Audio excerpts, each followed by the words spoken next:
All right, everybody, welcome back to the podcast, Philosophy for the People. Pat Flynn here, joined once again by Father James Dominic Rooney. Father, it's great to have you back on the show. Thanks for being here. You've been very busy. You've been putting out a lot of work recently. You've certainly, I think, gotten a lot of attention for certain debates concerning hell and universalism. So I want to speak a little bit to that in this episode. In fact, I want to do the 3 H's in this episode because you've done work on all 3 of them. I guess the 3 H's would be hell, hylomorphism, and hiddenness, as in divine hiddenness. So, yeah, very impressed by the amount of work you've been putting out recently. But for people who aren't familiar with you and what you do, Father, why don't you just remind us, give us, again, a brief biography, maybe, whatever you think is relevant before we start to dive into these topics. Yeah, so a little back. I'm James Rooney, and my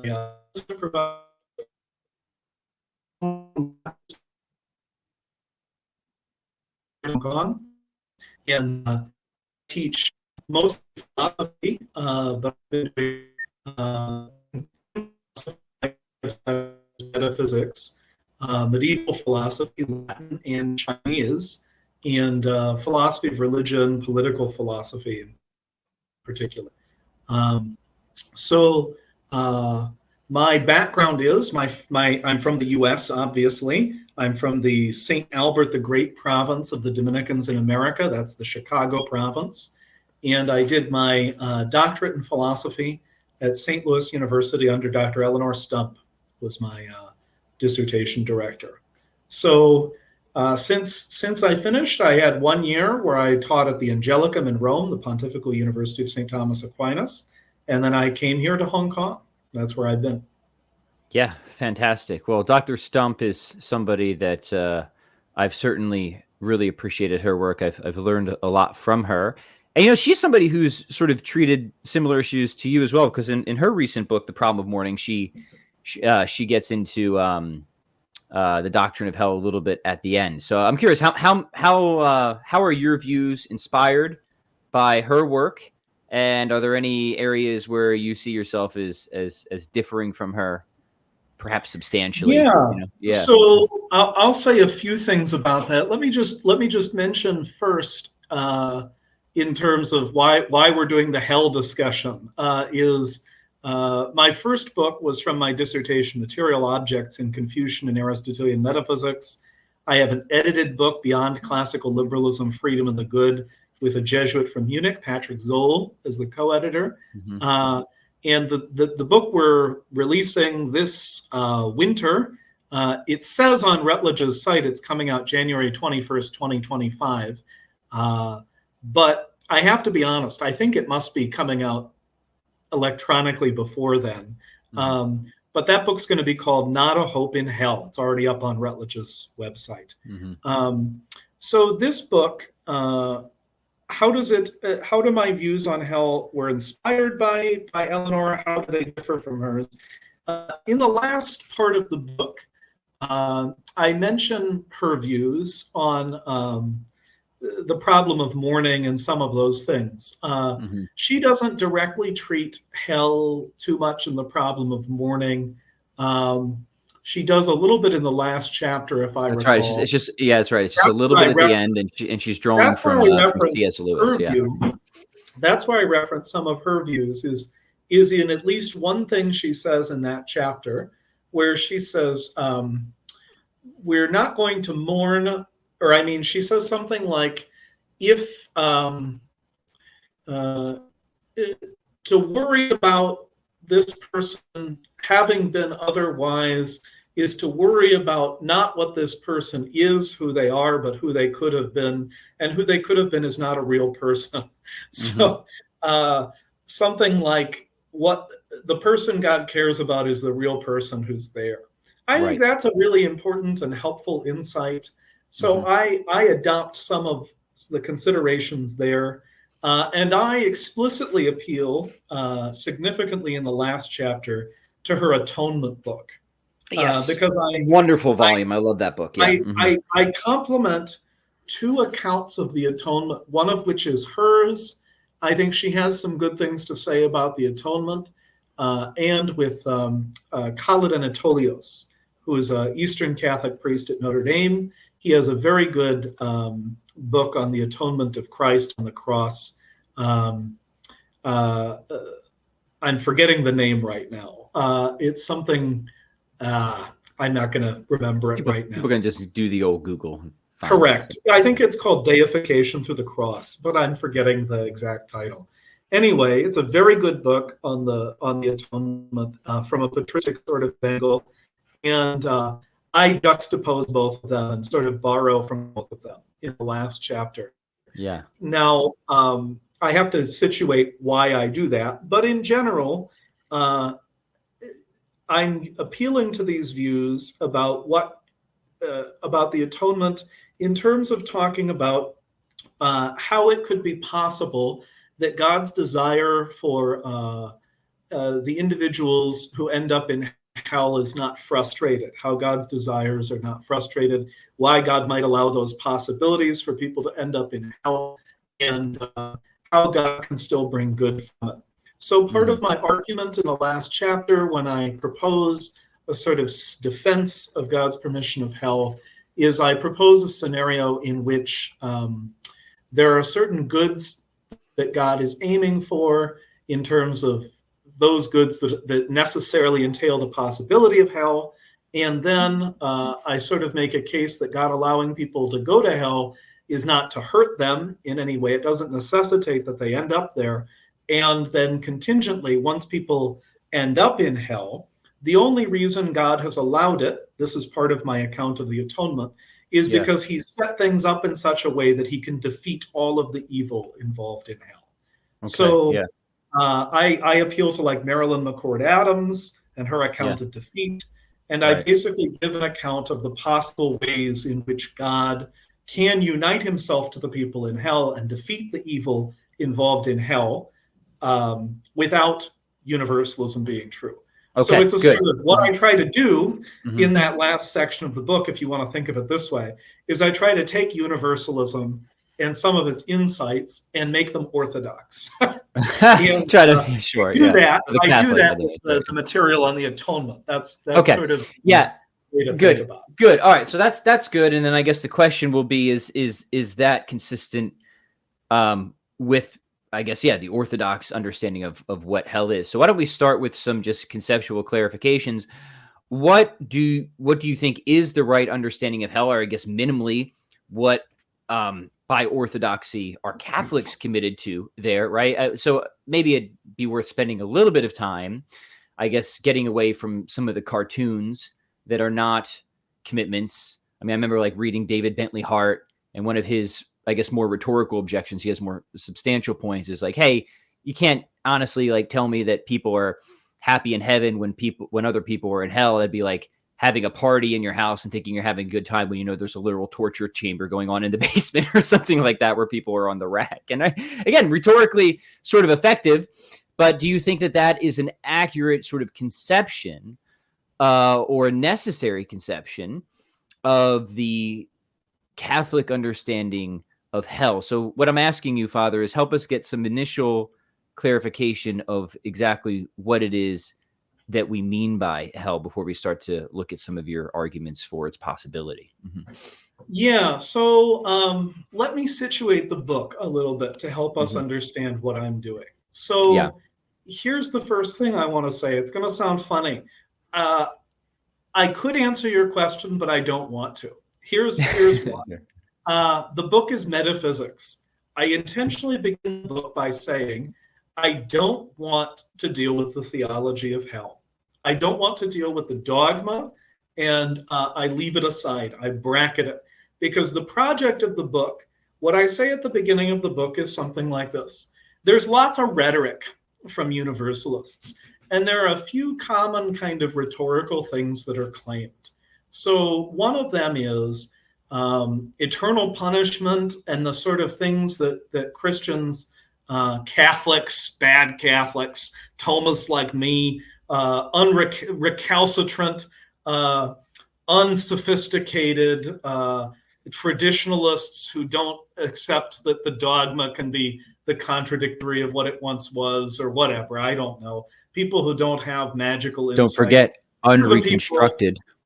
Correct. So we're the people who are going to say God thrusts people into hell from before eternity, from before they're born. He decides that for his own glory and the glory of the universe and the perfection of justice, he's going to pick some people and he's going to deny them grace, and he's going to thrust them into hell, where they will be tormented by demons forever. They will be tormented in corporeal fire and such and so forth. So there's a few kind of rhetorical moves that get moving here, one of which is made in David Bentley Hart's book. I think it's a very question-begging sort of move, but he claims a number of times that God cannot merely permit hell. God has to positively intend it.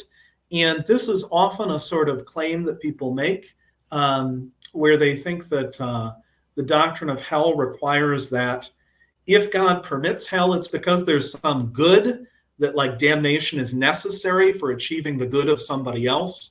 I think that's the torture chamber idea, which is like, for there to be some people up in heaven, there has to be the boiler chamber down below to heat water, so that they can have a nice life. But of course, this is stupid.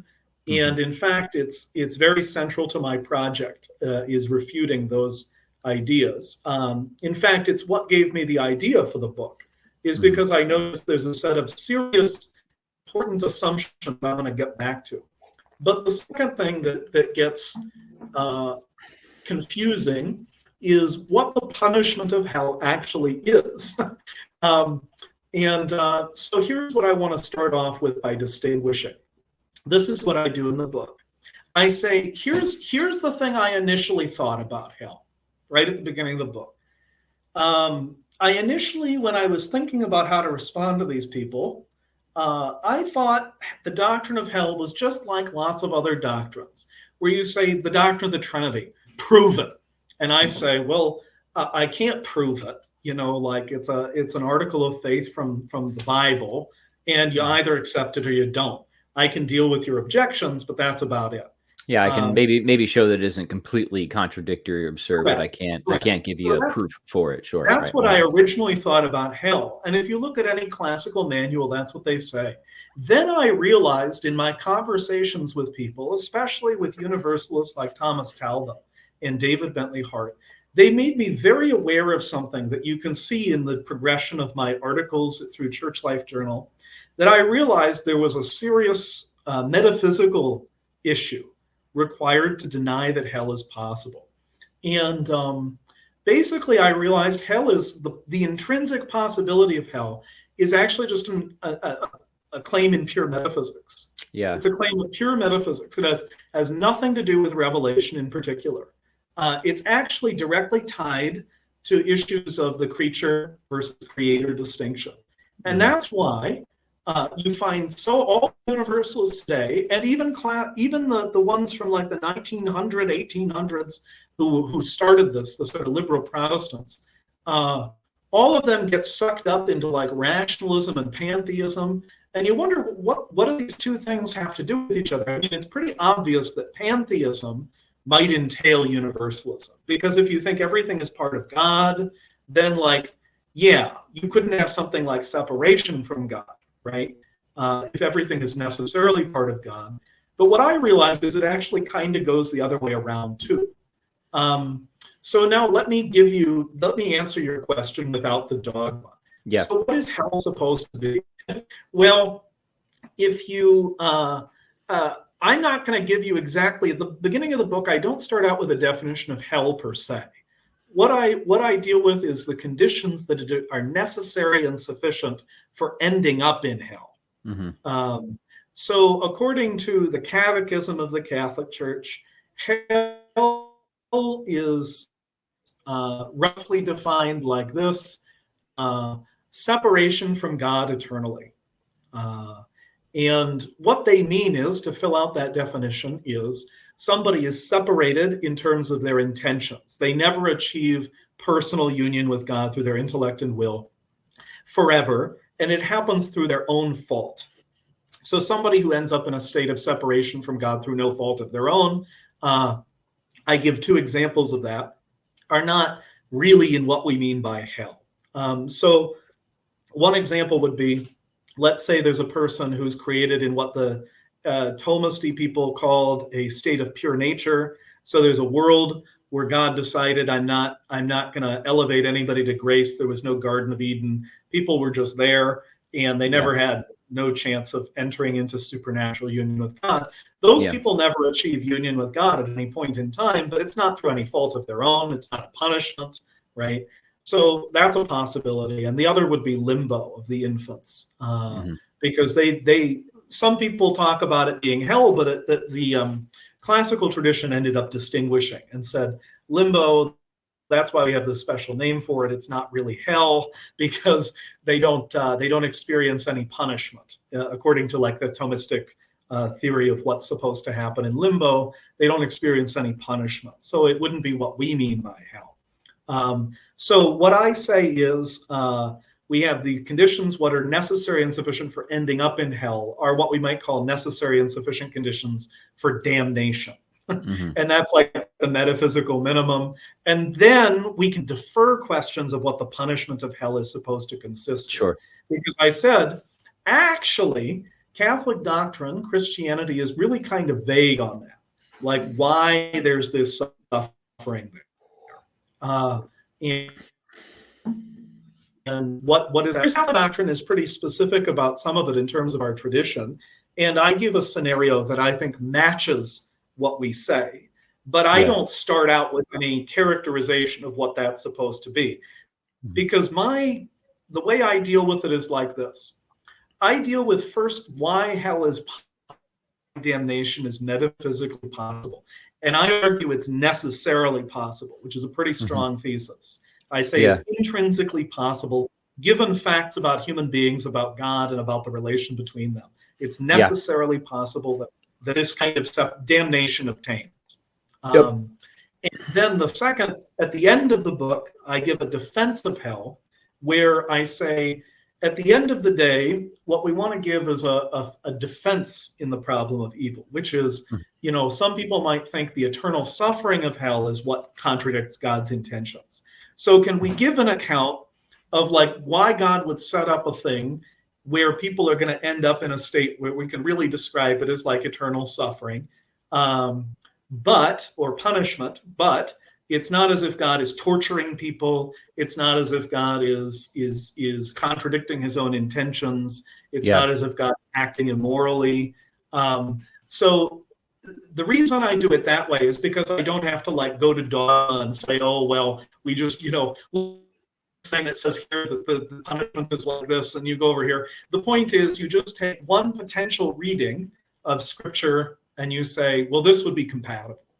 Right. And that's enough. Okay. That's all we have to show is there's one possible way it fits. And then of course.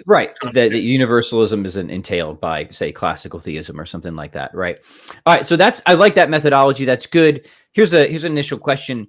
Do you see your project extending to hell as a defense of hell as something like what, say, Maritain does just concerning evil and suffering and sin in general? For those who are familiar with Maritain and God's permission of evil, he essentially makes this claim. He's like, hey, the possibility of sin is just, it's necessarily the case that this is a possibility given the metaphysics of the creature as, finite, fallible beings, right, who are not their own standard rule or measure. And this is coming straight from Aquinas, right? There can only be one truly infallible being who just is his own standard, the good as such God, right?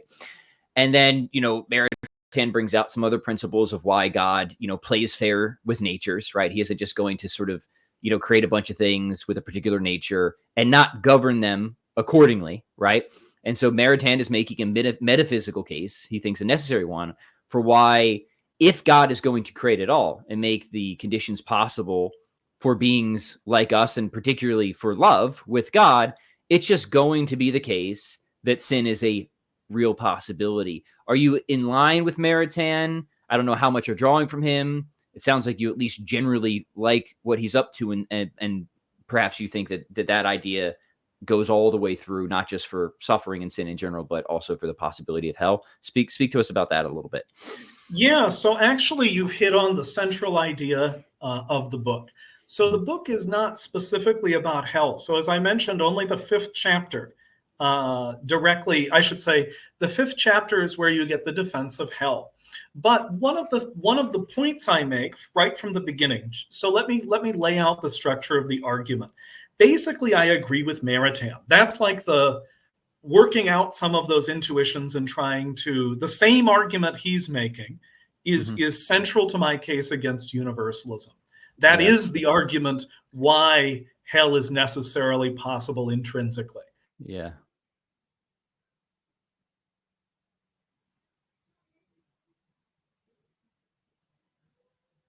In their relation to God, that they can as it, to use Maritain's word, defect or defectible or something like that, but they can sin. They can sin. And the idea is that I make the case stronger than he does, however, because I point out it's an entailment of classical theism. It's an entailment of classical theism. So the first chapter points out that I go through arguments that hell is impossible. Different views, different arguments in favor of universalism. So I characterize universalism in the introduction very clearly. I say there are some people that have different views of what they mean by universalism. What I mean is hell is impossible. Okay, there's something in terms of what God is, who God is, his necessary kind of relation to human beings because of what, like God can't create people and allow them to go to hell. That's the basic idea. There'd be something in conflict with God's essential qualities, like love, mercy, something essential to God, something essential to what it is to be persons, and the relation between them prevents anybody from going to hell through their own fault, from ending up separated forever from God through their own fault. And I go through different arguments that are supposed to show you that that's the case. So this is where I review universalist arguments and try to reconstruct them. And I show that all these arguments are mostly question begging. I argue in addition that all of them are logically dependent on actually only one class of argument. I call them intention arguments, and specifically a subclass there is the best version of intention arguments. I call them possible good arguments. And the basic idea is something like this. God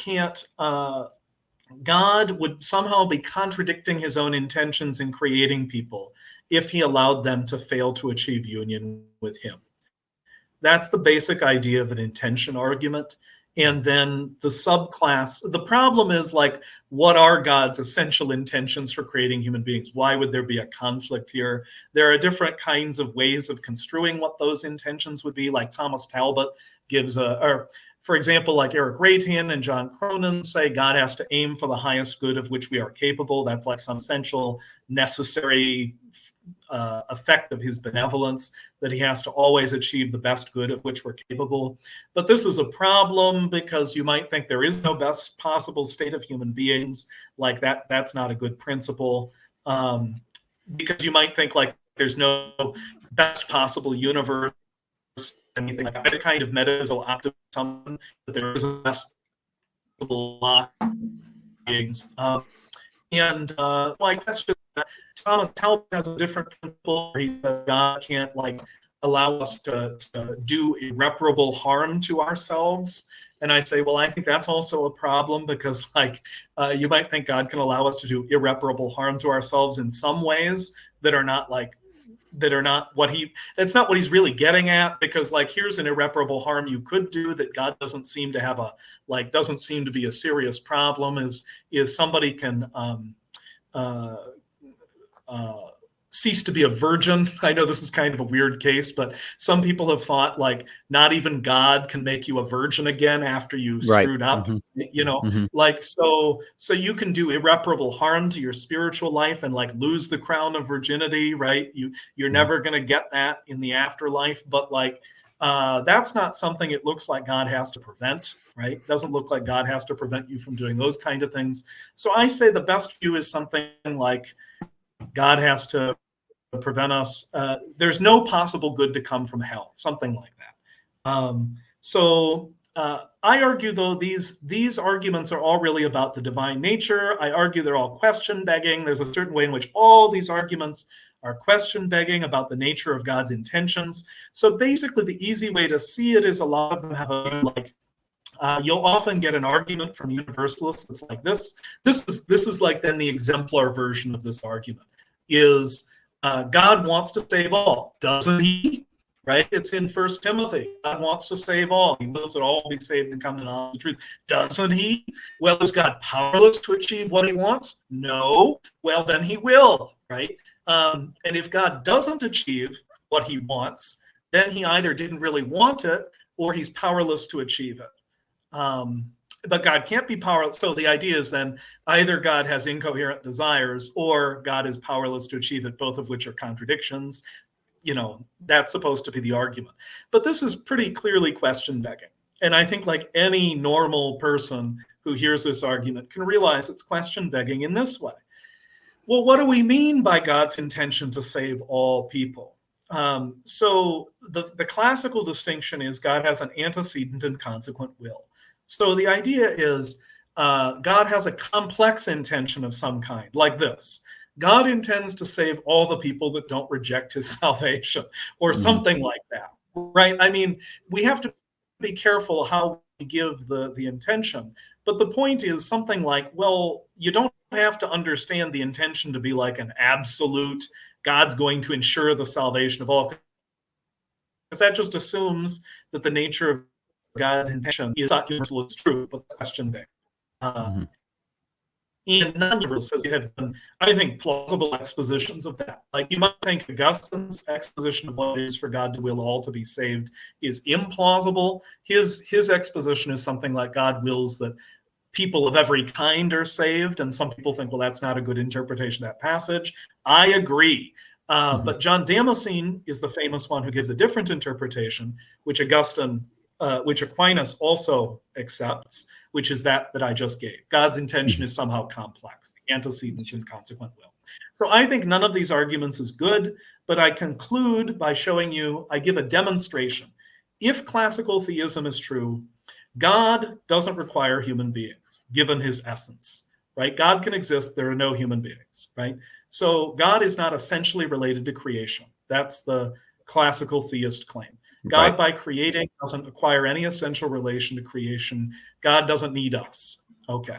Then on the side of creatures, the idea is there's nothing essential to us, in virtue of which supernatural union with God is something essential to us. So this is the idea, what is heaven is central to the idea of why hell is possible. Heaven is supposed to be sharing in God's own self-knowledge. That's what the beatific vision is. Well, God's self-knowledge is essential only to God, right? It can't be essential to us, given we're creatures, that we will experience that at some time or another. That can't be essential to what human beings are. And so I just sort of work out, like if you think about those two things, it's pretty clear that it's intrinsically possible for human beings to fail to achieve the beatific vision, because it's contingent. It's not essential to God, human beings, or the relation between them. And I just lay that out as like in depth as I can through every premise and defend every step. But the idea at the end of the day is pretty simple. I give a simple version of the argument, and here's the simple version. It really just follows from a pretty simple fact. Think of it this way. There's God and there's you. All you need is two people with two separate wills. As long as those wills are not essentially related, they can come apart. That's it. Right. That's it. You just need two, and there's nothing essential about them. They have to unite in the personal union sense, and that's it. There's nothing more. And then the second chapter, which is now where we're getting back to your question with Maritain. So this is ultimately the same argument Maritain is making. But what I point out is that these arguments for hell, against the possibility of hell from Universalists, if they were true, are something seriously bad. So if Universalism is true, in the second review, here's what my proof shows. My proof shows the only way you can deny hell, the possibility of hell, is because you accept non-classical theism. And in fact, I start off by saying, like, you know, all the universalists I can find accept non-classical theism, every single one. And I realized that was what made me aware there's something going on here. And I think that's is my proof shows you that that's necessary. You have to give up classical theism to avoid the problems of blurring the creator-created distinction. So like Thomas Talbot, I think he's an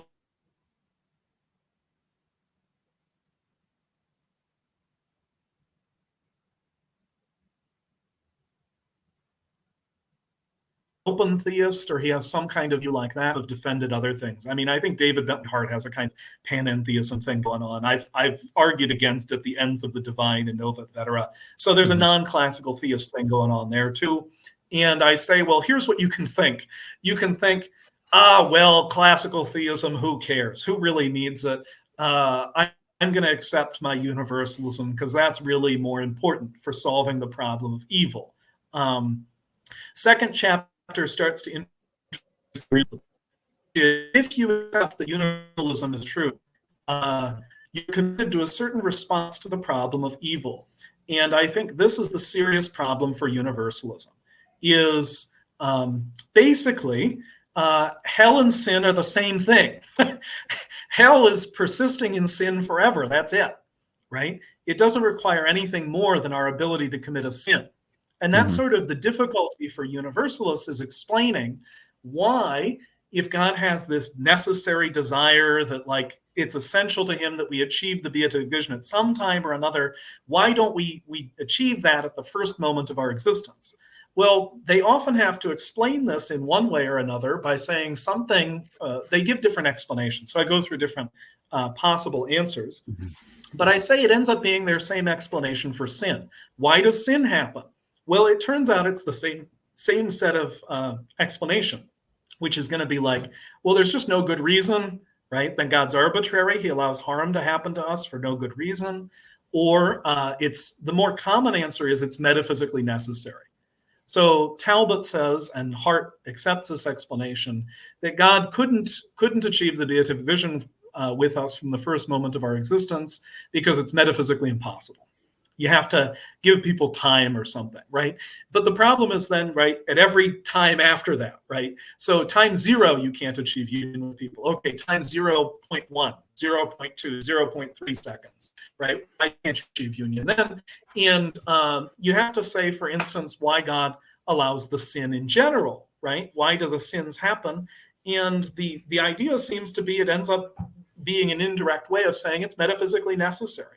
People would not be able to achieve union unless they had some period where they were sinning or something like that.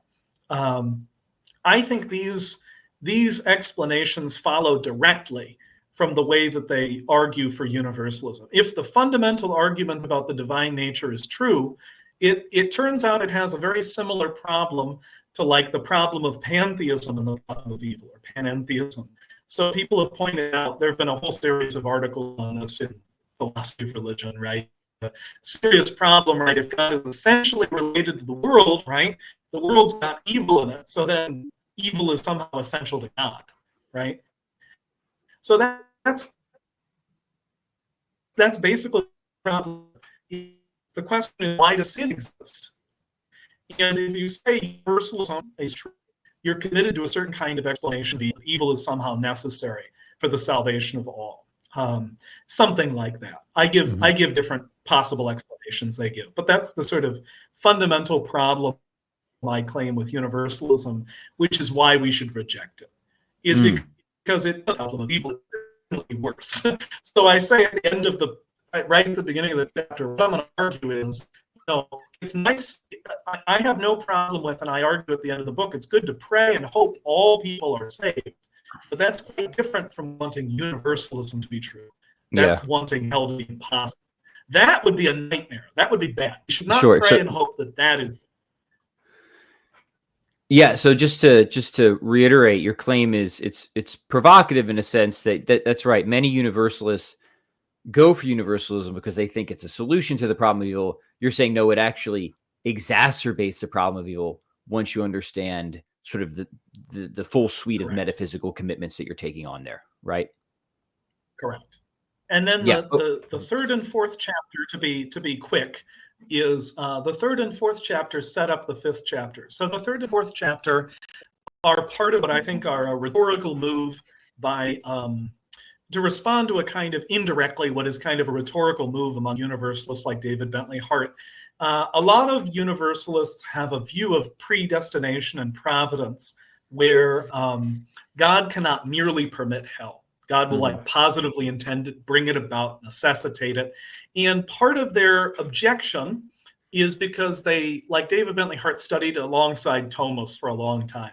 And he doesn't like Bunnysian Thomism. He thinks it's pretty bad, but he thinks it's like the only consistent logical answer.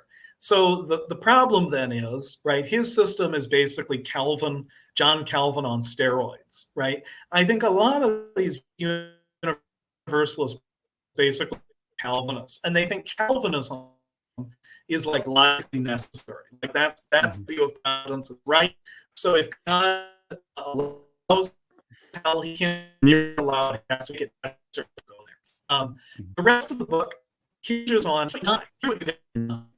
the reasons God allows hell. You should deny right up front, just for the same reasons we say sin is not like this. We should say God doesn't need sin at all. Sin is necessary in no way for anything God wants. And so God doesn't allow hell and doesn't allow, right? So there's a sort of classical explanation that I think is problematic, that I sort of say some of the ways people have understood the free will defense is because they tend to think something like God has to allow sin and hell because of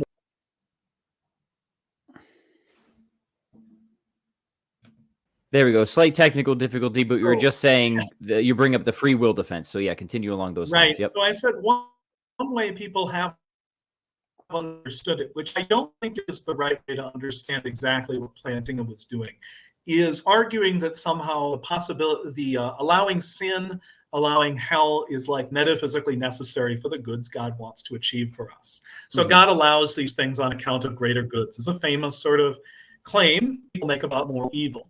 But I argue there's sort of two ways to interpret this claim, why God allows moral evil. I think that's an incomplete explanation. So I don't think it's false that God allows moral evil on account of greater goods. But I think what you shouldn't say is that God allows the moral evil because they're necessary for the greater goods. So what I argue is God allows the evil on account of the goods he's going to bring from it, but there's a metaphysically contingent connection. So the same thing, for instance, with hell and sin. God could have prevented all of it. And in fact, God could have achieved our salvation without allowing any sin, without anybody going to hell. It would have been possible for God to do that. And for Catholics, we have a very good reason to believe that from the Blessed Virgin Mary, right? Yeah, God preserved her from all stain of sin. So it's at least possible in one case that somebody goes to heaven without any sin. It's possible for everybody, right? And of course, we know God could have given us all the beatific vision at the first moment of our existence. So if we admit all those things, we're left with an apparent problem of evil that's like serious, because we say, like, why did God allow it? What are the good reasons for allowing it if he didn't need it? So these are the next three chapters are explaining how to respond to that. But I say, like, that's the foundational like assumption we should make that's really doing the driving work here in universalism, is that the evil is metaphysically necessary. So that's actually the thing we should reject. All right, so let me think about Maritain for a second, and then we'll let you develop those thoughts further. So right, Maritain, I guess, is going to say, or would have said, that God allows the possibility of evil as a necessary condition for the highest good, which is union between persons, namely the God and people, right? However, and then what's Maritain's free will defense? It's something that I would call like a soft free will defense, right? It's like, God could give that supernatural aid to make sure that nobody ever actually fell into sin. But Maritain's got that operative principle that if God did that all the time, it'd be sort of akin to God just performing nonstop miracles, which is against the logic of creation to begin with. So even though God could do it, he wouldn't do it because of this, which essentially is kind of a long way of saying it just actually is metaphysically necessary that this couldn't be the case, right? So, and so make your positions consistent. I know they are, but I want you to make it explicit for the listener, because in one sense you're saying no, it is metaphysically necessary that sin is possible, yet God could have prevented all sin. So at least on the surface, people were saying, okay, well, what's going on here? Is it necessary or is it not necessary, right? So how do you fit those together, right? I think it's really important that, as you point out in Maritain, in my views are relatively consistent in terms of the claim that it's the possibility of sin that is somehow necessary. It's not the actual occurrence of sin. Not the actuality. And I say this is a very significant difference. Mm-hmm. So here's a different way that's also important. It's not the possibility of sin as such. It's some good that is somehow metaphysically necessarily connected with sin, with the possibility of sin, that makes sin possible. So this is the basic idea is created freedom. Yeah, that's Maritain, right, for sure. And in the right circumstances, it becomes possible that created freedom involves the possibility of like actual sin. And so I say, actually, there's something missing from these classical claims, because you have to give the right circumstances. It's not created freedom as such that makes sin possible. It's some other set of circumstances. So in the 5th chapter, I try to give what those circumstances are. So I say, here's actually the circumstance. God wants salvation through faith. That's what I claim is actually the good that makes sin possible. Not just intrinsically possible, but like sets up the world in such a way that people will actually can end up sinning, because just freedom by itself could be in a situation where God doesn't set it up that way. I said, in terms of salvation by faith, where God doesn't give us the beatific vision from the first moment of our existence, there's a good reason for God not to do that, I claim. I say we can think there's a good reason for God to do that. And part of the idea there, I think, is the good of personalities that are distinct from each other and from just whatever God wills for us. So I developed this. It's a little sketchy, but it's sketchy when I'm saying it here. But the idea is there's something more we got to say about that. But the point at the end of the day is the possibility of sin by itself does not, even if the possibility of sin is metaphysically caught up in some necessary good, there's still no necessity for actually committing sin. And that's the difficulty. That's where you have to give a different kind of explanation. So on that side, I say something like, now here's where you said, if God performs miracles all the time, it gets rid of the value of creation and all that. I don't go that way. What I end up saying is something like this. God has, so I give a sort of the same kind of explanation that I gave earlier, which is God allows evil to occur on account of the greater goods he can achieve. So my account is something like this. God, by creating us in a situation where we can sin, doesn't necessitate our sins. God sets us up in such a way that we can sin through our own free decisions. And God allows it because, as you put it earlier, a classical Thomistic thing that they claim that sounds harsh to people is we don't deserve like being preserved from sin, right? We don't deserve that. But a different way of putting it is like we're creatures. God doesn't harm us. In fact, that argument that I gave about why universalism is intrinsically possible shows us that God doesn't harm us, doesn't do anything wrong to us by putting us in a situation in which we could sin. Because God sets things up on the one hand that we have what we need to avoid actually sinning, so that when we do sin, it's our fault, not his. That's the first thing to say. And then second, God might have some sort of, God can always defeat the evil that we introduce into the world. So I claim that those are actually the two conditions in virtue of which we should put the defense. Okay. Is that Yeah.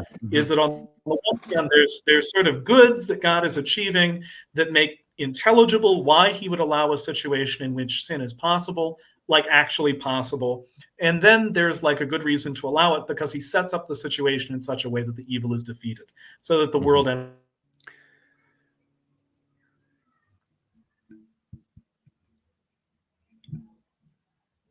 So I say, here's the ultimate explanation of what's going on, is we have to rethink how we're doing this. We have to rethink how God is creating. And so right from the beginning of my explanation, I say, I think what's really important is that we understand that God is free, God is a person, and God's reasons for creating us are necessarily a certain way. And those reasons are going to be like this. God isn't creating us for some ulterior purpose. God isn't creating us to manifest his glory. God isn't creating us to, be entertainment because he's bored, right?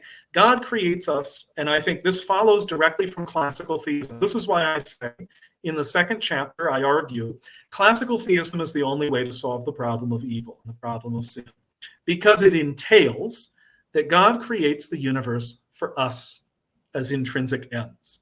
Persons, yes. Aquinas says, are the ends of creation. Right, so we're the microcosm and the macrocosm. This is definitely Maritain and right. So we are created for our own sake. We are created for our own sake. And then what I do is I work out. Now that's important. I want to emphasize that because a lot of times some people will bark at Thomas and say, "Well, no, God just cares about the whole, and he could be consequential to humans." But that's not the Thomas that I've read, or certainly many other Thomas like Maritain. Is that we are wholes within a whole, right? Correct. We are holes within a whole. Yeah. Yeah. So I use that to explain all the facts about predestination and reprobation. Is God creates us for our own sake, and this is. Let me outline the sort of thoughts. So chapter 3 is why I think we should go for the Thomist theory of providence, as opposed to Molinism and as opposed to Lonergan. I say those views. Lonergan be upset that you said that. I bring him up, but I say I think those people are brilliant, but the Molinists, I argue, can't help us fix the problem. I said maybe they can, but I think they just make the problem worse. I agree. Yes, so I agree. I don't argue that they're wrong. I just argue that their views are unhelpful. That's how I argue against that. Yeah. I say, here's what you really want. You really want to say in a strong way, God could have stopped hell. God could have stopped every sin. That's what I say is what we really want to say. I say that's important, actually, I think, for explaining why hell is possible and why it's okay God allows it. It's because God's totally in control of everything. But the fourth chapter then is like, if that's true, some Thomists say crazy things that I want them to not say, that sound like what John Calvin says. So some Thomists imply things it's necessary for manifesting his greater glory or something like that.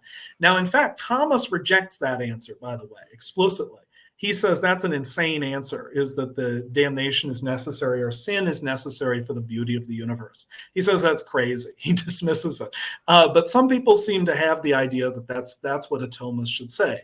I think it's wrong. Well, they've got passages they can cite in support of that, right?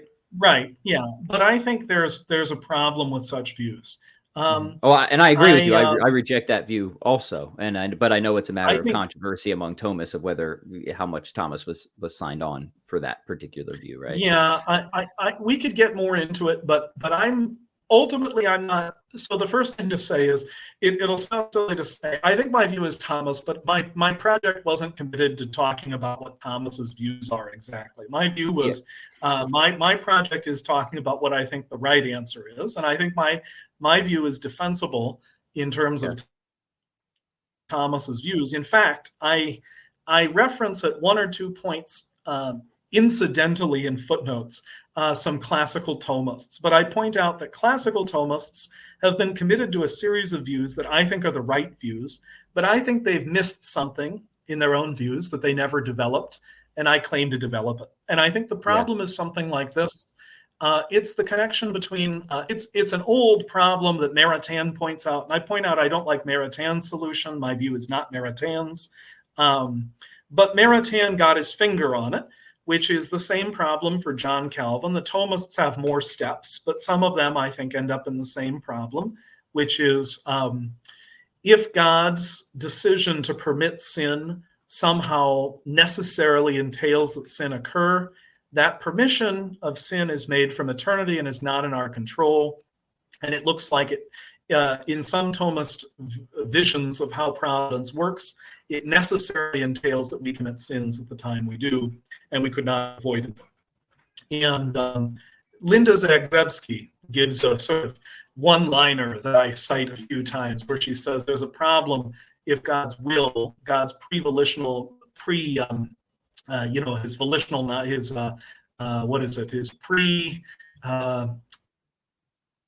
pre-volitional, I'm forgetting the word here. Anyway, if God's decisions from eternity set up like all the facts about sin and the counterfactuals of sin in every possible circumstances, if God's will sets that up from before eternity, you got a problem.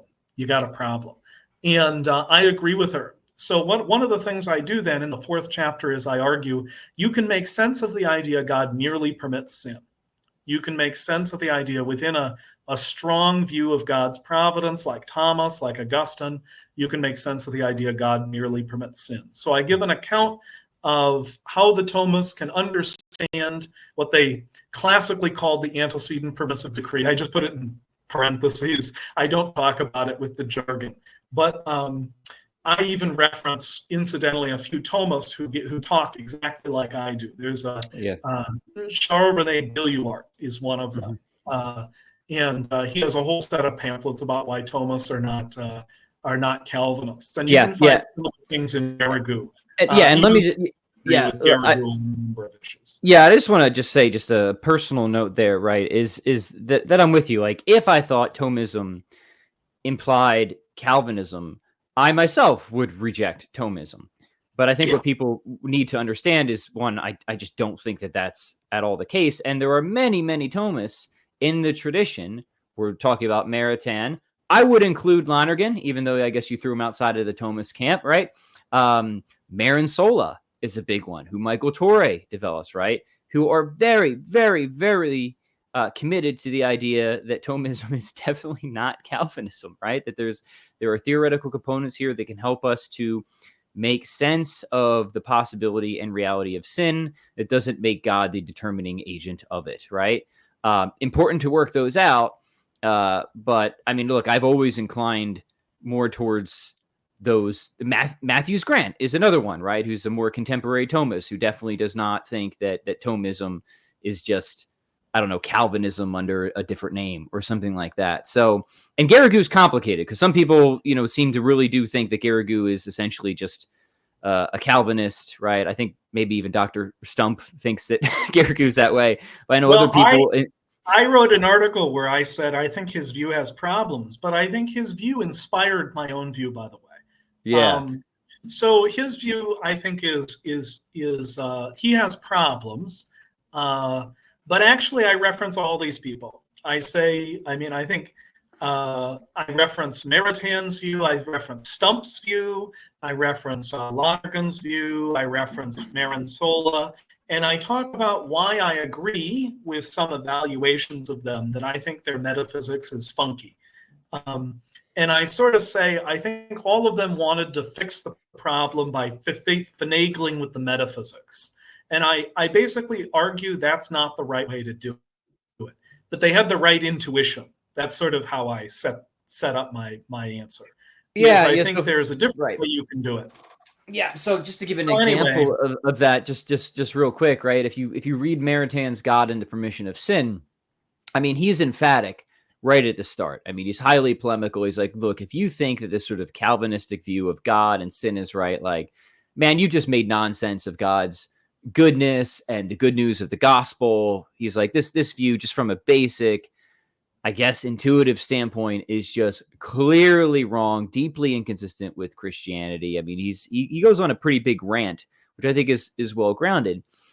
And then he, goes on to try and solve a lot of the issues. But towards the end of the book, he really sort of struggles metaphysically with God's knowledge or idea of sin, right? And he gives a proposal that I don't think is like totally implausible, but I think it's incomplete. But there's been good work done. I think, again, work by people like Matthews Grant that bring in certain action theories. God's action and knowledge is extrinsic in certain circumstances that actually can complete Maritan's project. So even though Maritain, I don't think like successfully connected all the dots, I think there are good theoretical resources from Thomas where you can go grab a lot of what Maritain was up to and sort of complete his portrait in a way that he honestly, he definitely struggled with it, at least in that one book, God and the Permission of Sin. Like there was that one aspect towards the end of the book. Let me Like, just say, you're struggling, Maritain. I see what you're after, but you're struggling to complete it. But I think it has been completed if you're willing to just continue in a certain tradition that is, I don't want to say not Banyesian, I'll say not Calvinistic for Thomas, because I know, I think you consider yourself a Banyesian, but you're not a Calvinist, right? Right. Yeah. Correct. So I try to say in this chapter why Banyas and Calvinism are different and why you should be a Banyesian. But the way I understand what I'm doing, by the way, is exactly what you're saying, is sort of complete the Maritain answer. How complete Maritain, right? Yeah. Modify the Banyesian account in such a way that it avoids it metaphysically works. That's the key, right? Correct. And I don't think it avoids Calvinism, and it's metaphysically coherent as a version of Banyesianism. And so here's actually what I argue, by the way, is actually it's a very minimal change to Banyesianism. In fact, it's not something anybody really talks about in Banyas. But in fact, as far as I could find, it was only one guy. I think it's Lessius or Alvarez, who not Lessius. Lessius is a Jesuit. Alvarez, I think, is the person who mentioned it. But he says that the antecedent permissive decree of God, he mentions it entails blah, blah, blah. It entails the facts of sin. And he uses a verb like that in some manuscripts. It got me thinking, why does it? A lot of the Thomas had a certain kind of understanding of how God would have known the fact of sin from his decrees that I realized is actually unnecessary for the view, but strikes me as an assumption that they were making involuntarily. They just were thinking about it that way. And the assumption is this: I think it's in the background, because the idea is something like God permits sin, and then he infers. There has to be like a deductive logical necessity between the antecedent permissive decree and the facts of sin. So it's some sort of logical entailment relation. So God, by knowing the antecedent permissive decree and the other facts, can like infer when the sin occurs. But I think it's obvious when we put that assumption out there, God doesn't infer anything. It doesn't need to be that kind of logical structure at all. Yeah. And actually, if you deny the logical structure, that it's that way, then you don't have to say the things that get them in trouble. You can say, for instance, this is then what I show is perfectly consistent. You can say God has this antecedent decree permits, and given other facts about what God does, about the purpose God creates, it will entail the actual contingent facts of sin. But God knows this in his simple foreknowledge, the facts of sin that are contingent. He knows it in light of the antecedent permissive decree, but you can understand that those are contingent facts that are not logically entailed by it. They're somehow causally dependent upon it. Mm-hmm. So it's a different way of understanding what's going on with foreknowledge. So let me, let me, if you don't mind, let me ask you if you think that's consistent with, because in a way, I guess this is sort of a maybe more specific variant of just the general issue of God's contingent knowledge, right? Which, as we know, has been pressed against classical theism, right? How does God, who is immutable and purely actual, have knowledge of contingent realities, presumably extrinsic to himself, right? Without that imputing some intrinsic passive potency to God, right? And isn't that inconsistent with classical theism? That's the issue. And one of the models out there that I think is actually highly fruitful for resolving this is a model of God's knowledge as at least partially extrinsic, right? Where God's knowledge of created realities is partially constituted by those objects. So you can just sort of push all the contingency extrinsic to God, right? This is a model that Proust puts forth, and Grant and I myself endorse it in my book too, with certain qualifications and stuff like that. If you have that model, then I think you can say you can extend it to cover this issue of sin, that God knows sin in the creature, right? And you start to Correct. avoid. So that's actually very close to my own account.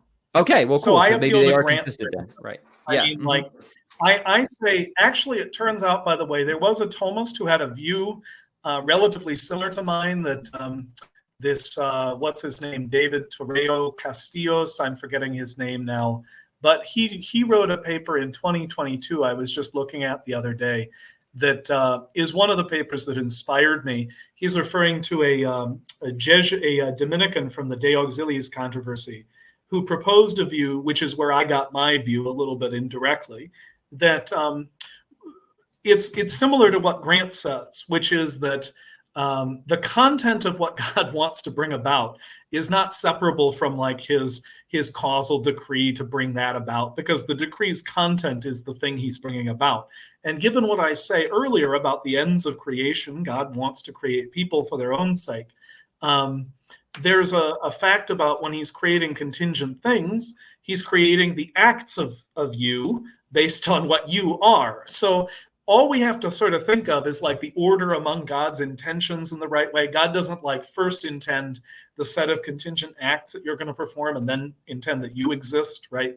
That's like a weird backwards way of understanding what's going on. Yeah.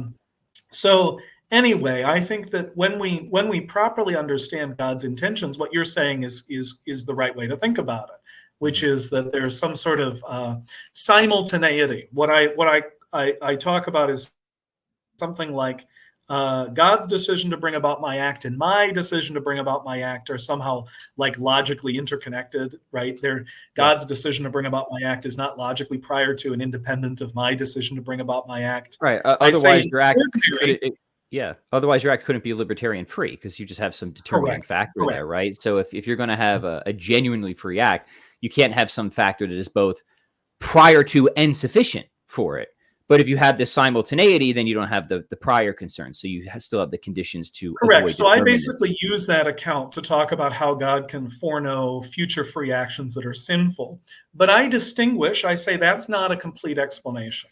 So the problem has to do with grace, because God causing us to do things under grace is prior to our decisions. But what I do is I combine the two. And I say, actually, what you can give is, here's where I use stump a little bit. Are we talking about concurrent grace or what sort of grace, though? Because I think there's some distinctions there. Yeah, correct. Sure. Mm-hmm. So I believe in Bonesi and efficacious grace, 100%, and I give an account of it.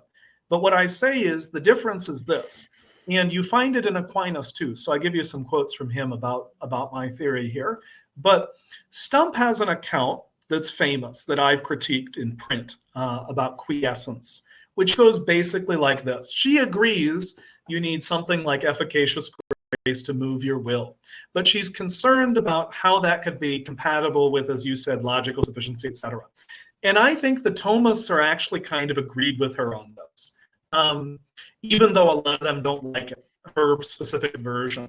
But the famous thing that she's well known for is advocating for what's called a source incompatibilist model of freedom, as opposed to an alternative possibilities model of freedom. Right. So Molinism is like alternative possibilities, where at every point you have to have within your power the alternative possibilities, otherwise you're not free. Right. Source incompatibilism focuses on how acts unfold over time and whether you were in control of the outcomes of your actions, even if under a certain time slice you didn't have any alternative possibilities at that time. If you were in control of how you got to that circumstance where you didn't have the alternative possibilities, you were in control. So Stump gives a model like this, where God is like the doctor and you are like in a state of resisting God through original sin. Don't inject me, right? Yeah. And then all you've got to do, because you can't change your will to good, is the idea. But what you can do is you can stop resisting. You can quiesce. And Right. So stopping resistance you lose a is not certain like form or action. configuration of the will Correct. And then that God would can be efficaciously violent for move your God to will. overrule. Right. Yes. Correct. Right. And That's then Stump's God can model. efficaciously move your will. And Without you coercion. can, Right. correct, because you were in control of when God did that. Mm-hmm. So my account takes her account and flips it upside down. So I think there are sort of worries about her view. I don't say, she's wrong, who knows, on my view, I sort of flip it upside down. And what I point out is, in Aquinas, you find a similar case that, and in Maritain is actually where I get this from, by the way.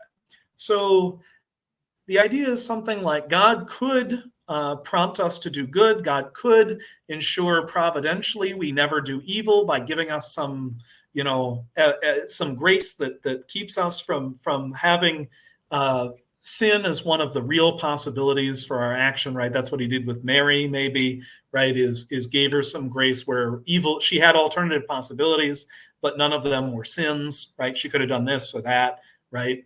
But none of them were sinful possibilities. But it's compatible with this theory that in like the normal concurrence case, God concurring with what I do, it's possible for me to fail to do what I need to do, right? Mm-hmm. So God can give me grace that changes my will. You might say it's like the opposite. So God can give me the injection first, and then he can set it up that I can do things to lose, right? You could spit it out, or to use a crude, I guess, analogy or something. So like the that, idea is the idea is this is Maritain and shatterable motions idea, correct, essentially. but it's right? not. Okay, yeah. It's not the shatterable idea. So I distinguish my view from Maritain like this. I say we can be quasi causes of our failures to be justified. Mm-hmm. So what that means is before we're justified, you can commit sins that give God a reason not to justify you. Mm-hmm. So God can always override those reasons. They're not logically sufficient to keep God from justifying you. That's true. But you can give God reasons not to justify you. So Aquinas points out, right, before somebody is justified, you don't just tell them, just sit around, do nothing or whatever, like just keep sinning, right? You tell them to stop sinning, right? To prepare to do to stop sinning, to refrain from sin. And he says, well, of course, people in a state of original sin can't avoid sin forever, but they can, in fact, limit their sin, right? They can do things to acquire virtues and that kind of thing. And this is a good thing to counsel people to do. But the same is true after justification, which is in both cases, before justification and after justification, you're in control of the instances where you do sin. It's you that does it. It's not a lack of something God gave you, but God's giving you some sufficient grace is compatible with you rejecting it. So in circumstances where after you're justified, you can commit a mortal sin and lose sanctifying grace. Okay. And then you give God thereby a reason not to justify you again, right? Because when you're in a state of mortal sin, that's incompatible with being justified. And you're in control of whether that state obtained. So you're a quasi-cause. It's called, Kevin Timpe uses this phrase, quasi-causes of justification. And I turn it around. I say we're quasi-causes of our failures to be justified.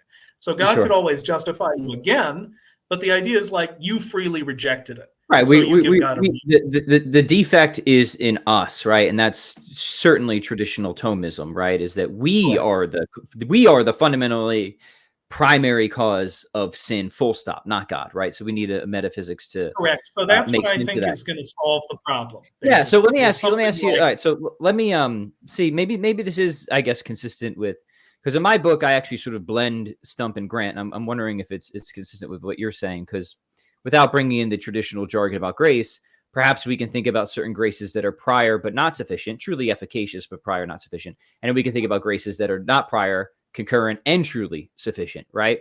Which seems to be a sort of model that I think Grant wants to introduce. It's been a while since I read his book, so I'm hesitant to, and it's been a while since I read my own book, so I'm hesitant to push it too far, because I might be getting some of the details wrong. But that also seems to be something like, I think what Stump might want to say is you could have these, to use the language of Maritain, which, by the way, I get this all be very probably deeply confusing to people who haven't read these various thinkers, because there's so much different terminology going on. That you have certain motions, if you will, that are prior, right, to some particular action, but they're not logically sufficient, right? They could be broken, shattered, resisted, defected from, whatever. But they could also be that in virtue of which God could then give you that truly operative, concurrent, and sufficient grace for justification, right? Just be careful. So I don't draw the stuff about shatterable, unshatterable. I think there is something kind of metaphysically problematic about some of what he says there. I'm concerned with something like, what are God's intentions when he brings about one thing on account of another?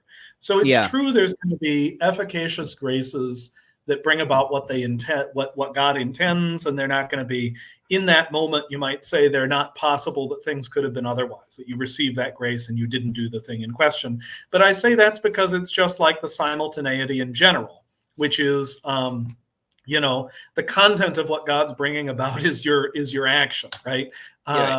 And your action is constitutively part of that. But right, and that's what Stump wants to say about. She does say that about justification, right? When the God infuses the form of justification, that is totally sufficient. It's simultaneous. However, her source condition of libertarian freedom is still satisfied, because prior to that, you really could have resisted, right? So my point is something like, you don't need to be able to resist prior to the grace being given exactly. It depends on what we mean, but the point is something like, if you resist, it would be you that does the resisting and not the grace. It's not like the lack of grace causes the resistance. That's basically the metaphysical correlate to the claims that I made about the antecedent permissive decree. It's not because you didn't get an efficacious grace that you committed a sin. Because you had the sufficient grace. So the place you need to fix things is not in the metaphysics of shatterable, unshatterable. That's my criticism of Maritain, and to a certain extent Stump, is it's not there. That's not where to fix the problem. The problem is God's intentions, which is the difficulty comes with why God, it's a decision independent of and prior to us to elect certain people and not to elect certain people, right, to salvation, to predestine them. And this is the sort of place where we need to think of what's going on better, because I think that's actually where you solve the problem. The mechanics of the grace over time, it's as long as you have the way the antecedent permissive decree works the way I think it does, it follows that God not giving you efficacious grace doesn't mean you sin necessarily, right? It depends on what's going on in the order of providence and how God orders it. Because in the simultaneous concurrence part, right, God can simultaneously concur with you in your normal natural action without grace, and you not commit a sin, right? Original sin just makes it the case that given enough time, you'll sin. It doesn't mean that God needs to give you grace at every moment where you don't sin. It doesn't mean you get an efficacious grace at all those moments. So what we want to think of is the order between grace and nature. And I say that's where the question of election and reprobation come in. And that's the 5th chapter then. After I've given this account of simultaneity, I say God's decision to elect some people to a life of grace and ultimately predestine them to heaven, that's the intention we need to relate to reprobation and understand how the two desires relate. And as Serge Thomas Bonino and Mikhail Paluk have said, who are not lightweight, flimsy neo-Thomist Marantinians, but they're hardcore Garrigou people, they point out reprobation is not, the reasons for reprobation are not logically entailed by the reasons for predestination. I think Serge Thomas says that once in his paper on predestination for the Thomism and predestination volume. So I say we got to give a different explanation of reprobation, positive reprobation, why that happens, and what good God, how it works. And here in large part is my answer, by the way, is I give a libertarian answer. I say actually the best way I think to understand this is a kind of libertarian answer. And it goes like this. God wants you for you. God wants you for you. And God sets up the world in such a way that he elects certain people. He elects them to salvation. But he has set up the world in such a way that he intends to bring about everybody for their own sake. So at the end of the day, predestination and reprobation are not in conflict with free will, because free will is included right in the very notion of what predestination and reprobation are about, right? That when people go to heaven, it's through their own free choices. That's not in conflict with grace. It's not as if they get there through their own free choices by themselves, but the free choices are supposed to be an effect of what God does, right? They're an effect of grace. But they're no less free for that. So at the end of the day, I say what the explanation at the end of the day is something like this. Why does God allow reprobation? Because he wants us for our own sake, not on account of what we do. So the fact that some people reject grace is entirely due to them in virtue of who they are, in virtue of the decisions they've made. It's not a result of being denied something that they otherwise could have, needed in order to be able to go to heaven. All the people who end up in hell are people who could have gone to heaven. Really could have. Right. Yeah. Correct. And the idea is God intends people for their own sake. So at the end of the day, the explanation in God's will is sort of the same as a libertarian free answer. God's decision to bring about this person is to bring about this libertarian free person. Yes. And there's no reason he creates one person rather than another, because he creates them on account of their own libertarian choices, right? Yeah. Their own libertarian power. So it turns out at the end of the day, there's no further, this is the claim Aquinas makes, there's no further reason for who goes to heaven and who goes to hell except God's simple will. I say that's the true answer, except it's not as if God just picks people for heaven or hell because he likes people in heaven or hell. It's because the people are the things that God has only his will as the explanation. Why God created Joe rather than Susan? Well, just because he did. And that's like because Joe and Susan are equally valuable insofar as what they are. There's no compelling logical reason for God to create anyone else because they're libertarian free. They're the ends of creation. He just creates them for their own sake. So that's the ultimate explanation. Okay, so I like that. I'm a libertarian as well, and I think one very important thing, an important question is, okay, how do you reconcile libertarianism with divine universal causality? And there, I'm just going to cite Grant's book. I think it does it brilliantly, right? And it also gives us sort of the theoretical resources and the metaphysics to give you a helpful and principled answer of why it isn't just some arbitrary decree of God that some people go to heaven and some people go to hell. If they are in hell, I guess there's still a possibility. I think you leave open the possibility that even though hell is intrinsically possible, it might just happen to be unoccupied by any human person. That maybe that'll just ultimately be the case, right? But it's at least intrinsically possible. I also want to say, the reason Stump's account seems attractive to many, and I would love to have a discussion with her at some point to have her present it. That would be lovely. Is that again? It's I'll borrow from Lonergan. She seems to give a 3-lane highway, right? So Lonergan does this analogy where he says, "Well, here's the problem with Molinism. It's a 4-lane highway concerning salvation and reprobation. You have God's yes or no and our yes or no. The problem is you have something operating outside the line of God's universal causality, people being good apart from God. And it's just also just, logically neat, but as Clark says, just metaphysically impossible. Molinism, right? So 4-lane highway can't be the case, right? We can't do good apart from God, but it seems like for Molinists, you do have people doing good apart from God with that. Yes, that one extra lane, right? But then Lonergan says, well, Calvinism is really bad because it's just a 2-lane highway. It's just God's yes or no, and it's essentially entirely arbitrary, right? These people, yes. These other people, no.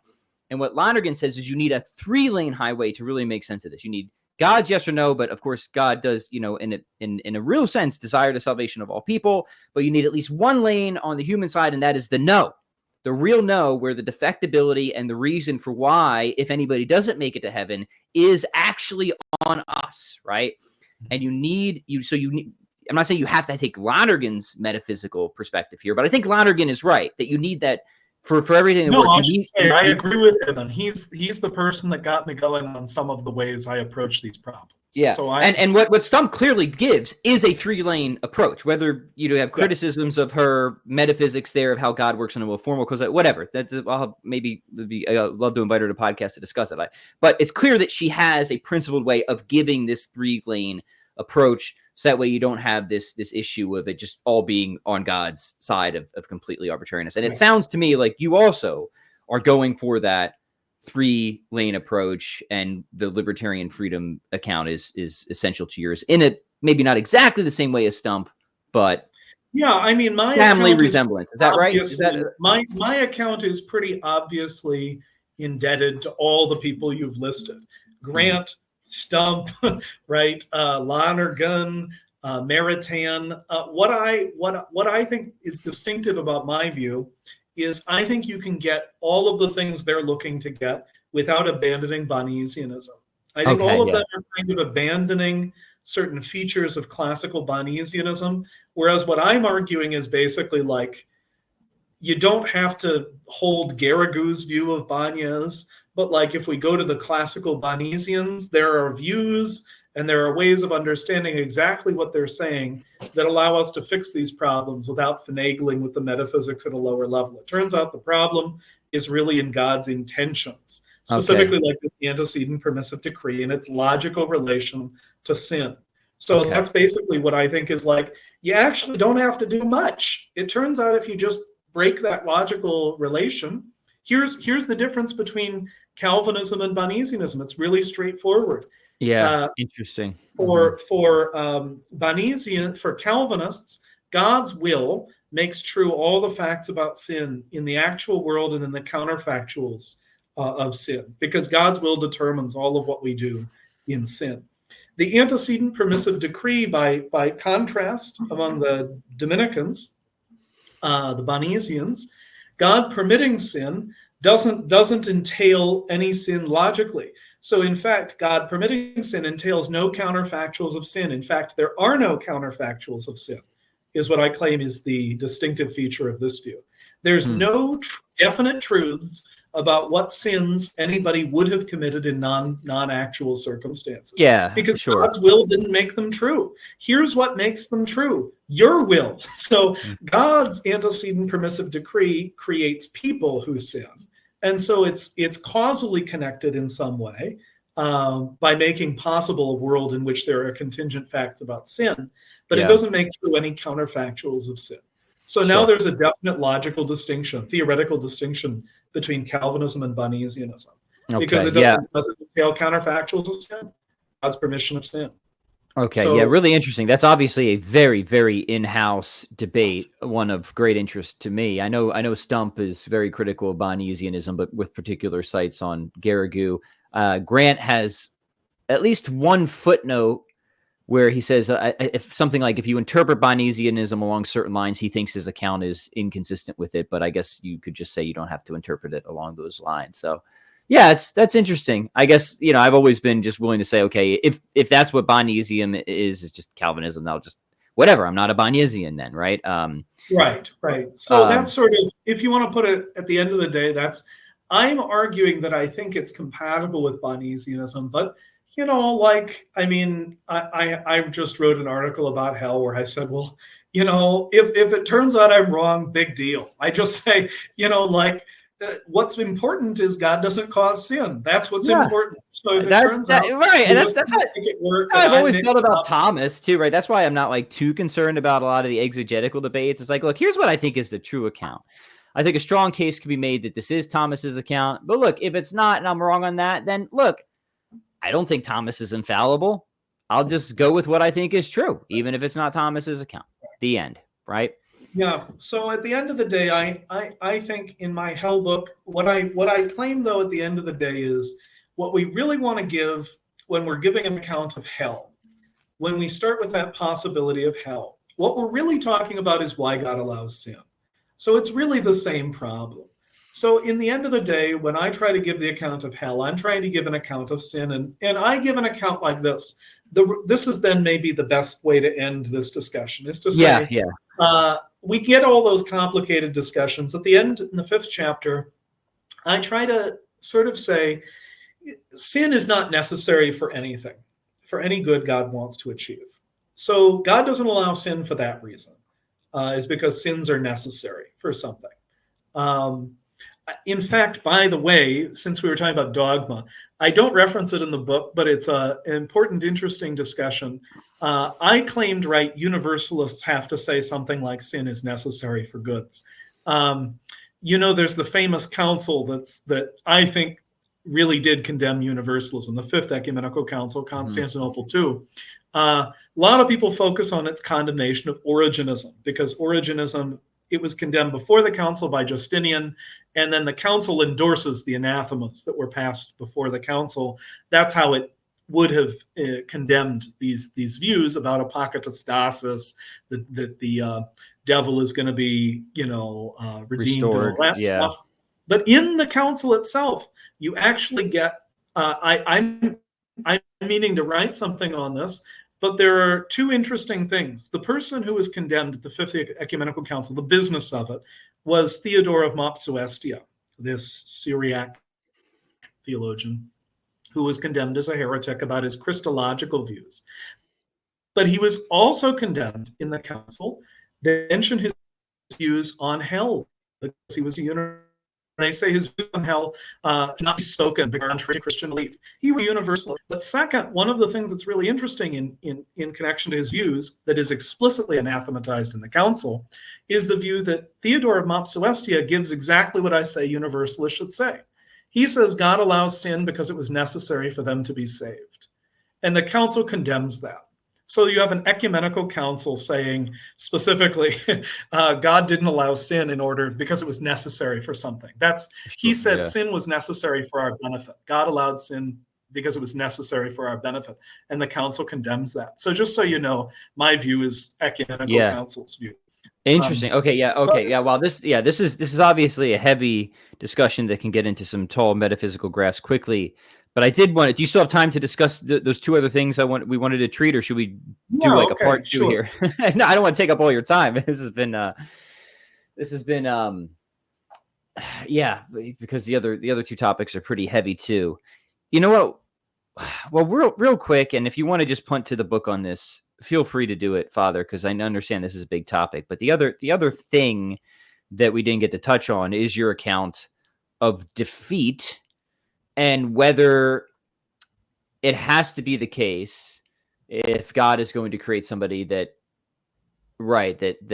such evils that he permits are either defeatable or actually defeated, and moreover, how one can have what is traditionally promised in heaven if they know that there are people who are not in heaven, right? So these are 2 separate, but I think, related issues. So if that's too much, I know you treat them in your book. If that's too much to wade into now, we can just have that conversation another time, or you can rightfully say, hey, I've given you plenty here. You can just go order the book.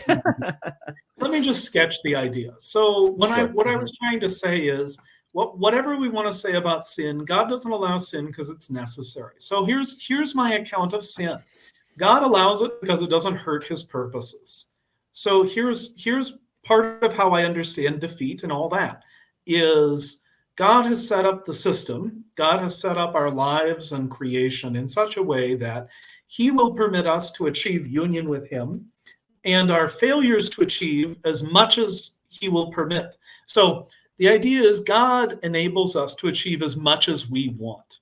I sort of say God has complex intentions toward us. This is the antecedent and consequent will of God. And God wants us to achieve as much flourishing as we ourselves want. And God is enabling us to achieve infinite flourishing, right, through grace, right? So the most that can go wrong is we fail to want as much as God is capable of giving us, which in one sense is true of everybody. So there are failures to will as much as we could get from God for everybody.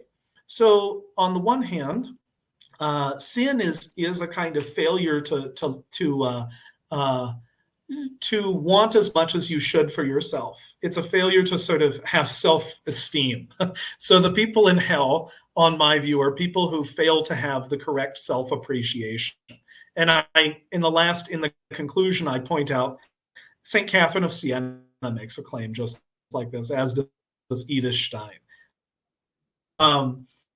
So the people in hell, the people who fail to appreciate themselves well. But I say, here's where the defeat is. I appeal to Maximus the Confessor and John Damascene, people who talk about the fires of hell as being the experience of God. It's some sort of experience of God. It's the same fire that delights the saints in heaven that torments the damned in hell. So I claim that's actually what helps us solve this problem about how God defeats evil. Is everybody upon their death is psychologically united to the persons of the Trinity through the atonement of Jesus, through the psychology of Jesus. Some people experience this and have the beatific vision. For other people, they do not. That's what constitutes either purgatory or hell. Purgatory, if it eventually leads to the change. But hell is where you're united to the psychology of Christ forever. And this union with the psychology of Christ is a form of personal union with God and with all the blessed in heaven. So this is part of my account of why the evil is defeated, is because it's through the psychological unity with Christ. And I give an account of how this could go. But the idea is that through that union, all of the possibility of further sins is stopped. The only thing that you can continue to have is a sort of you experience. So what I claim is God sort of allows or sets it up so that people will achieve what they want. So you achieve the sorts of things, you still have that desire for the goods that you want, but people in hell want too little for themselves.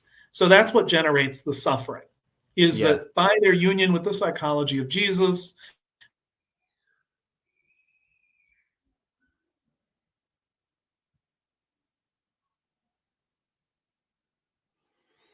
they have something like what we think of as the pain of loss. But they actually achieve union with the goods that they want because God is the source of the goods that they want. And so this creates a kind of psychological conflict, which is the pain of loss, is that they achieve a limited kind of union with God, but they recognize they could have achieved more. Okay. And so I claim that this creates a situation where, on the one hand, objectively speaking, everything that was worthwhile in them, as their nature as a person, the actual person that they are, is now united with God and the blessed. So people are not sad that they're there. They see those people in hell through the eyes of God, as people who are worthwhile for being created, who never could have done anything to destroy what was worthwhile about themselves. So the people in heaven see the people in hell through God's eyes and see them as valuable and see them as people with whom they're united forever, because they're intimately psychologically united to them through God. The people in hell do not experience that because they don't have the beatific vision. So their union with God makes them feel small, right? Makes them feel like their lives were insignificant and all that kind of stuff. It's like those kind of Twilight Zone hell things, right? Where everyone gets what they want, but they are like tormented by it. But the idea that I give is the way God has set it up is the psychological union with them allows them to have the evil defeated from their own point of view, because they want to continue to be in that state. So this is the hell is locked. The doors of hell are locked from the inside. Yeah. So there's a way in which there's subjective defeat as well, because the people in hell continue to think their situation is rational. They think their lives were worthwhile, even though they have this kind of psychological conflict.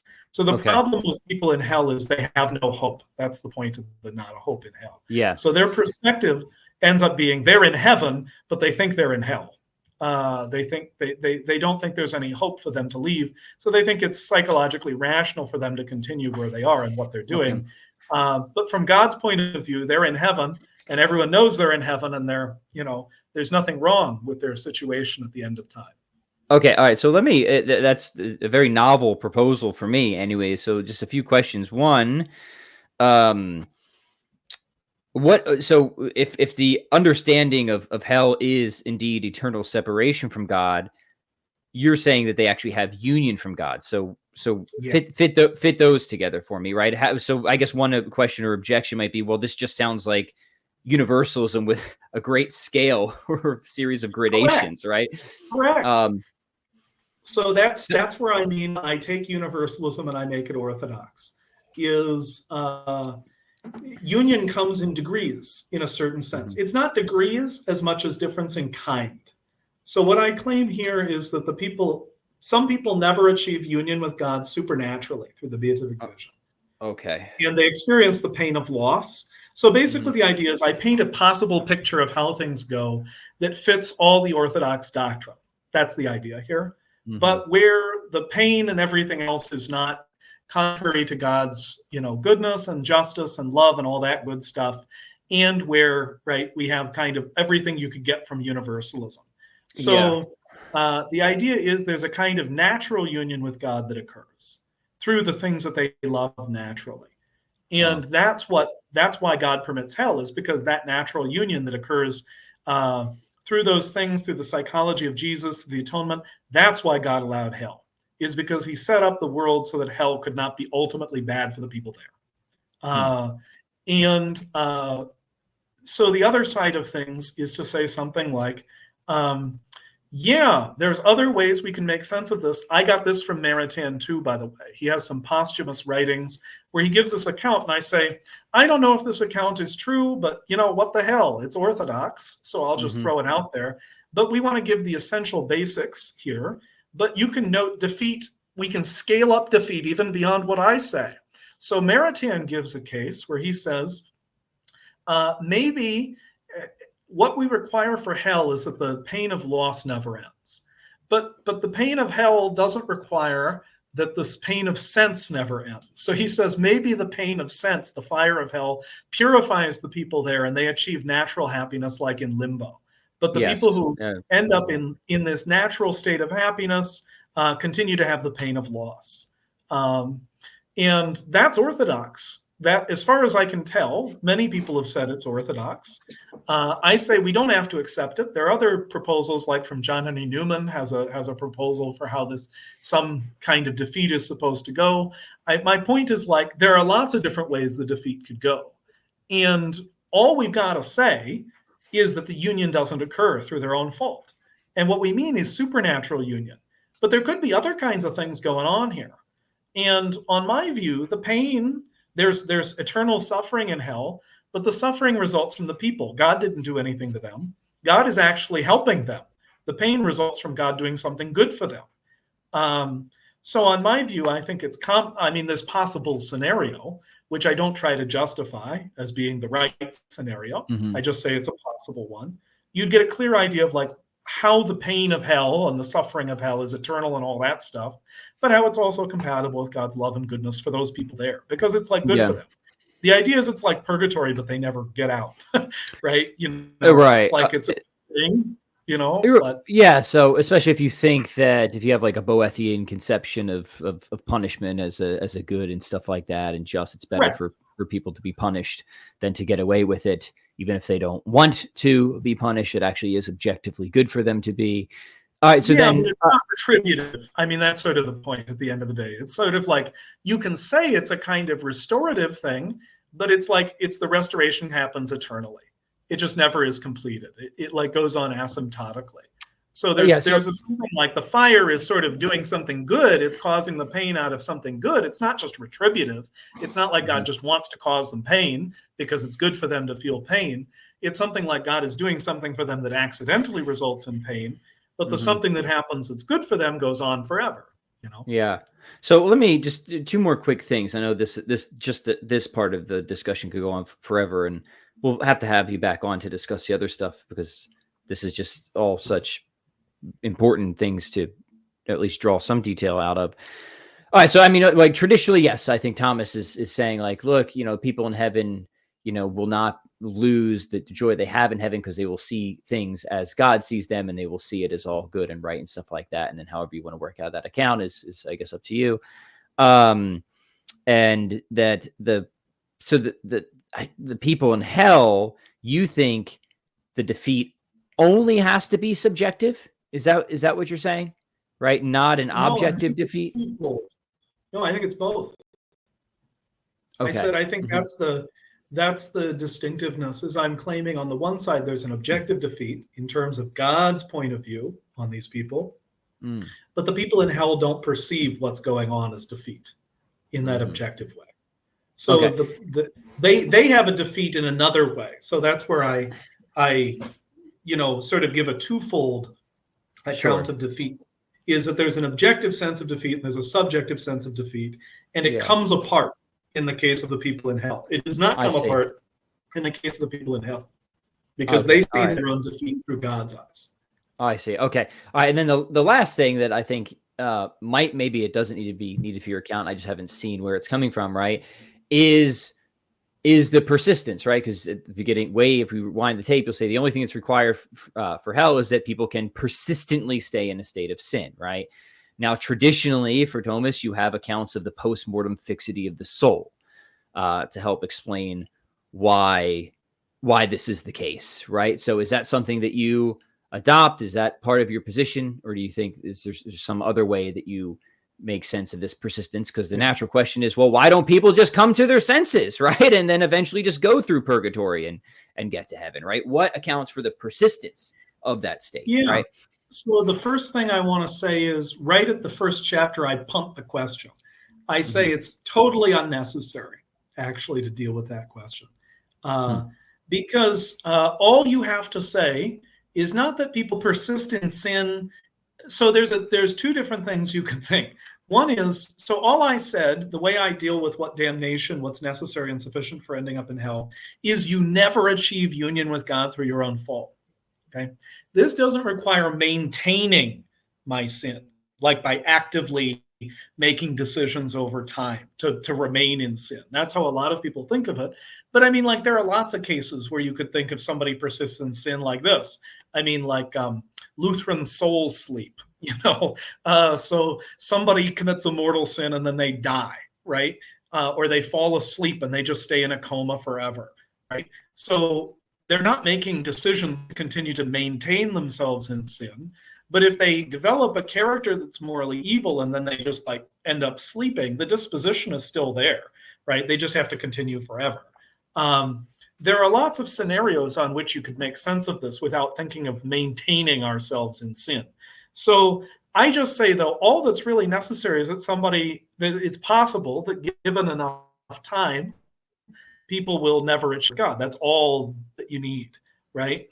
So that's so you leave possible. open the model. You don't give a particular So model. even if you don't have fixity, you'd still have the possibility of hell, which is all we need to undermine universalism, number one. But in my 5th chapter, I do propose, in fact, a sort of sideways statement where I sort of say, well, there are ways in which we could understand fixity of the will that are compatible with this account. So in fact, I have a paper coming out in religious studies called Knowing What You Want, where I give the account in detail. So people can keep an eye out for that. And it's my new interpretation of Aquinas. I don't think any Thomist has given this interpretation of Aquinas so far. I hope I'm wrong, but I looked at a lot of theirs and I don't really like them. But I think mine account is very close to what Thomas says. It's building on direct things he claims about why why Satan can change his will and all that kind of stuff. And I draw out on Tobias Hoffman's new book on free will and angels and his account there. And my account is directly compatible with things he says. But I say, well, Aquinas' explanation of how humans are fixed in their decisions after their death is he's kind of vague, but he kind of ends up saying things like, well, we just like the angels. And then it's like, well, how does that work? And that's where people have done the interpretative work. So I give my account. But basically, here's the short answer. After you die, you know what you want, and you don't encounter any reasons to change. That's the fundamental explanation. So if you know what you want completely and you can't be mistaken about it, Aquinas says we know ourselves through our essence after we die. That's how the angels know themselves. So we would know all of our desires. I claim here's what then results is what Harry Frankfurt and Eleanor Stump talk about as like all of my second order desires become Right. volitions, which is to say all of my desires become sort of unified, and I don't have conflicting desires anymore. Yeah. So right. I have the desires I have, like the angels do, and I know what I want. There wouldn't be any reason to be confused about what I want, and then I have an absence of knowledge that would cause me to change what I want. So once Sure. you have the two things together, there'd be no reason for you to change after you die. So you just persist in the state. You wouldn't have to maintain it because you would know what you want. You would effectively will everything you desire. So there'd be no reason, there'd be no maintaining through continuous acts of like responding to evidence and information.